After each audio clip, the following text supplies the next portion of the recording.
The Nile River. To the Chemian civilization of Egypt, the Nile River is both a source of life and prosperity, as it provides bountiful harvests and an important trade highway for the Chemian civilization. But at the same time, it is also a source of destruction and chaos, as its violent floods can be used to ravage entire villages along the coastline, and its creatures beneath the murky waters are known to have a craving for human flesh. No god better embodies this river than the god Sobek. Within his own cult, Sobek is known as a creator god, who created the Nile River and all life with his own sweat. In other versions, however, Ra is instead the creator god, that birthed the Nile and all life through his tears. In this version, Sobek is the son of Set, the god of chaos and destruction. But with both of these stories intertwined, we have a better understanding of exactly who he is. Sobek is the god of natural balance, a preserver of both order and chaos, of destruction and creation, good and evil, life and death.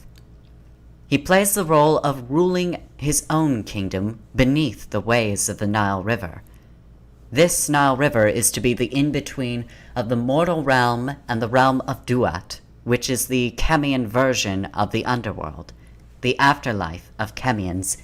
He is a guardian of just souls that have passed Anubis' test, and thus are able to live within Osiris' realm in Duat. Speaking of Osiris and Anubis, however, he played an important role when it came to Osiris and his resurrection, but not in a way that would help benefit him. His role, in actuality, was to play as the one who inhibits the resurrection, by eating one of his important pieces when Set, his father, cut Osiris into pieces and scattered them across Egypt. This important piece ended up in the Nile River, and so Sobek consumed it, following his natural primal instincts.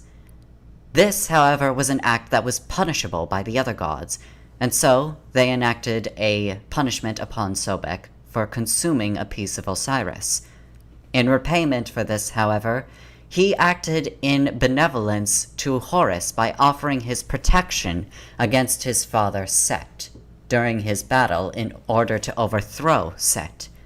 In this, he is also seen as a god of sovereignty, who will be more than willing to protect pharaohs that are worthy of his protection, but depose those who are unworthy of the seat of the pharaoh.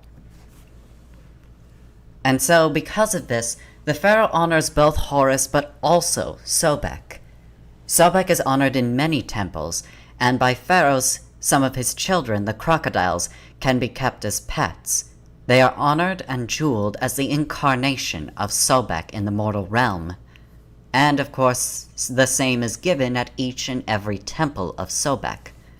In life they are honored as the incarnation, and in death they are mummified along the many honored corpses of the pharaoh and many other different preserved bodies. Sobek plays the important role of the in-between of life and death, ruling in his own kingdom beneath the Nile. And so if you wish to honor the god Sobek, you must understand that balance is an important thing within life itself, that there cannot be life without death, no existence without non-existence, no good without evil, and no order without chaos.